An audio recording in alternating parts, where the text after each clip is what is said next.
And because you were very relaxed at the moment of impact and there was no tension in your body, there was no injury in that way.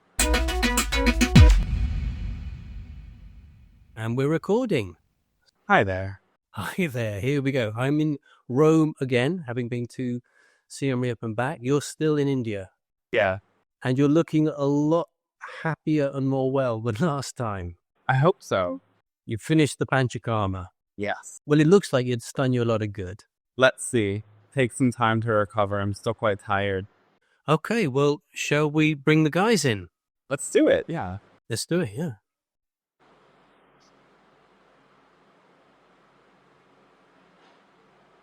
Hello, and we say a good day to you at this moment of your time. We are the Play Game Council, and we thank you for allowing this interaction to take place. How can we be of assistance now? Hello. It's good talking to you again. And today I want to talk about injury and recovery. All right.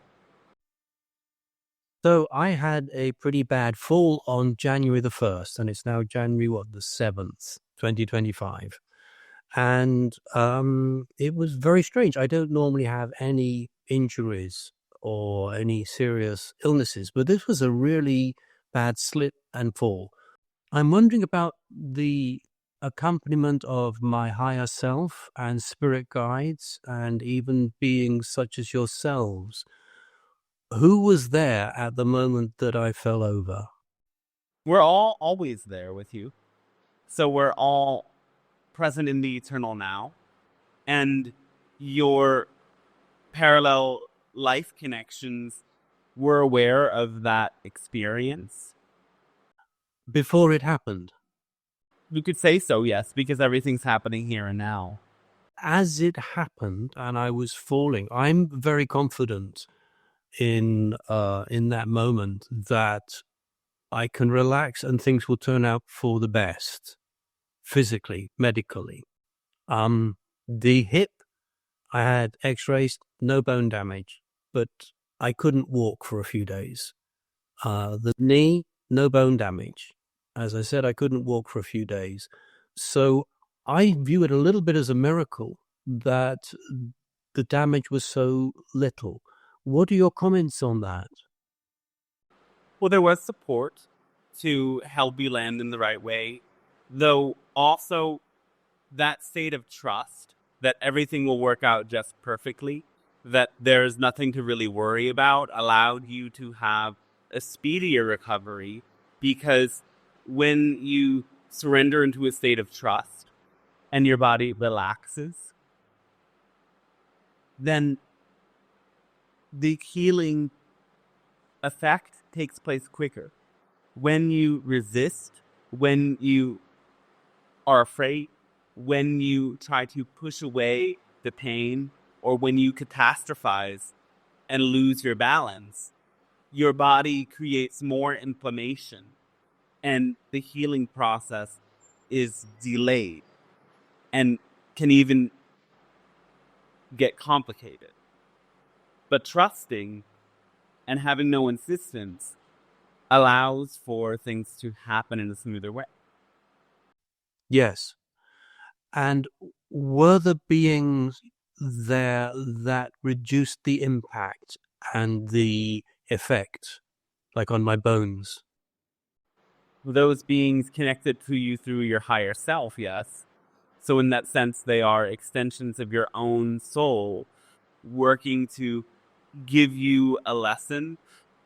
So this is something that can be used to allow you to trust even more in the process, to trust that healing is possible and that difficulties can be moved through with ease. Yes. A phrase came to me that Bashar often says. Whenever someone says, oh, this bad thing happens, Bashar says, how exciting. And so that's the attitude I took, was how exciting, and what could I only learn through having this experience? What is the no other way that I could learn? So I had almost an excitement. Yes. And that excitement also helps your body to recover quicker too. Because again, excitement is your natural state. When you allow your natural state, then healing takes place. Healing is returning to a state of wholeness. It's returning to the state that is naturally you. I specifically had heard that Arcturian ETs are the ones who are very good at healing, so I asked for them to assist me. Did Arcturians actually come and assist with my healing process? Yes, particularly when you were in sleep and dreams, they were connecting with you. That's interesting. I just felt that's the thing to do, ask for their help. Yes. And were you guys there as well and assisting? Yes, to an extent. That's great. So who overall, I have spirit guides, I have my deeper self. Can you just give a big picture of those who were around and are around in these kind of situations?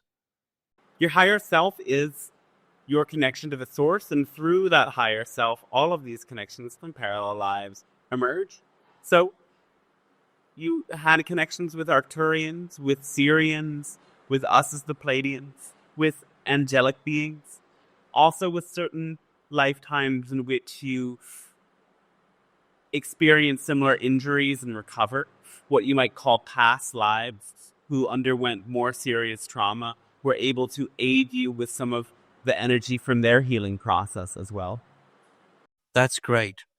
Now, are there other timelines where I didn't actually slip and fall? There are. And was there something that I avoided by falling? Did it save me from something sort of worse? In the future, yes. Interesting. In the sense that this serves as a lesson to be more mindful, to look before you leap, and to have greater trust so that you are more prepared to avoid future accidents. I see. It wasn't that there was something that day that I avoided. It's something in my future that I needed a lesson to understand. Yes. Okay. Were there also timelines where I did not trust and feel relaxed and hopeful about the whole thing? That's also correct. Good Lord. Every possible timeline exists. Remember that. Yes. Are you in contact with these other timelines? No. Oh, right. Okay. Not we as in the same consciousness expressing itself in this moment, because there's no need to necessarily open that door unless you would like to. If it is relevant for you to open that door and contact that version of yourself, you could. Okay. I was in quite some shock when it happened. I didn't even realize that I was bleeding. So that's interesting, this state of shock that happens. Can you tell me more about that? There's a couple factors. Part of it is the adrenaline rush that happens when in a dangerous situation. This causes the body to adapt quickly, and for many endorphins to be released. This is because often injuries happen during states of battles and major accidents in which one has to respond and act fast to avoid death and greater injury. And so the body has this built-in mechanism of adrenaline to make sure that you are capable of overcoming whatever obstacles are in your way at the moment of injury. Also, when there is a cut or a scrape, yes, endorphins come naturally through that initially, quite for the same reason. Yeah, that's quite magical. So eventually, I mean, I lay down for nearly an hour, and then the bleeding still was carrying on. So I went to the hospital in Cambodia, this was, and I had x-rays everywhere, my hips, my knee, my elbow, and there was no damage to the bone. And I found this a bit miraculous. Can you comment about that? Injuries take place so often because the body tenses up at the moment of impact. And because you were very relaxed at the moment of impact and there was no tension in your body, there was no injury in that way. But of course, also some protection from your connection to your higher self and your guides did take place. Right. It kind of got worse the next day. I couldn't walk really, and I needed a walking stick or a wheelchair. I actually got a wheelchair to get across the border. I crossed the border from Cambodia to Thailand in a wheelchair. But overall, the recovery has surprised me. And also, I had this attitude of excitement about how exciting would it be to recover quickly, and then amazing myself by recovering quickly. So can you comment on all this? Well, it's natural that the next day things feel a little bit worse because the endorphins have worn off, for one, and also there is a process of healing that initially begins with some level of inflammation as the wounds recover, as the bruising recovers, and so on. And then, yes, your excitement for healing kept your mood uplifted, kept you breathing deep, being present, free of stress, that made for the perfect conditions for healing to take place. Yes, I have changed my view. I mean, I was before that very aware that I'm older, I need to take care. I don't want to go anywhere slippery, like skiing or anything like that. I really don't want to go anywhere that brings unnecessary danger. But I'm astonished at how relaxation and a positive attitude actually boosts healing and recovery. This has really amazed me.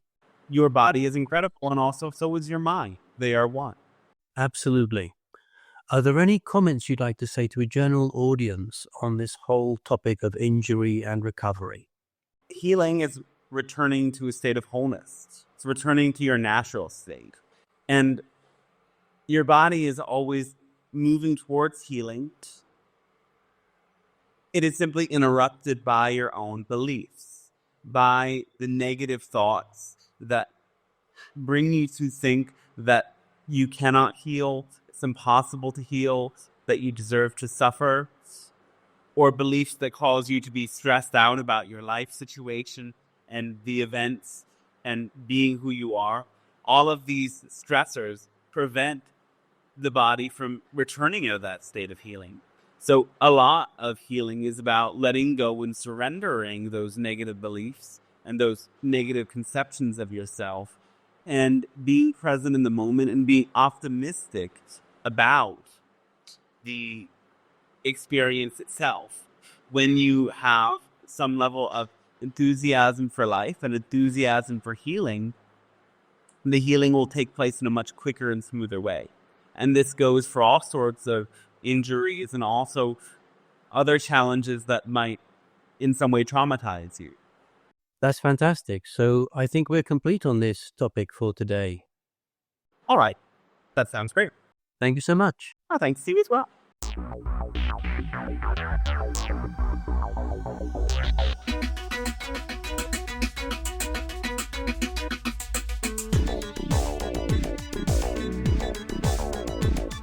On the spaceship of Babel, we are gliding through the stars on a 5-year mission beyond Jupiter and Mars. A celestial encounter on a future Noah's Ark, and you won't hear us coming as we whisper in the dark. There's an Ewok close behind me as we try to disembark here. Obi-Wan Kenobi as we whisper in the dark.